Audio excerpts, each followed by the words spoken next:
আসসালামু আলাইকুম। Welcome to Friday daily update. আমরা আমাদের ক্লোথিং ব্র্যান্ডে প্রত্যেক উইকে প্রোডাক্ট রিস্টক করি। তবে সপ্তাহ না যেতেই আমাদের পাফ প্রিন্টের টি শার্টগুলো আউট অফ স্টক হয়ে যায়। আর এক্ষেত্রেই অর্ডারগুলো আমরা ইমিডিয়েট প্রোডাকশন করে দিই। প্রোডাকশন কন্ট্রোল নিজেদের হাতে থাকাটা আমাদের জন্য একটি অ্যাডভান্টেজ।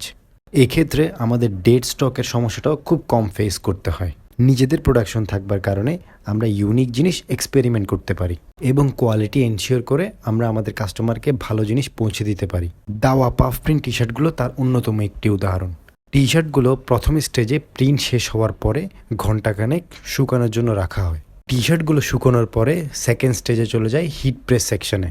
নির্দিষ্ট তাপমাত্রা এবং নির্দিষ্ট চাপে হিট প্রেস করার পরে ফ্ল্যাট ডিজাইনগুলো ম্যাজিকের মতো ফুলে ওঠে।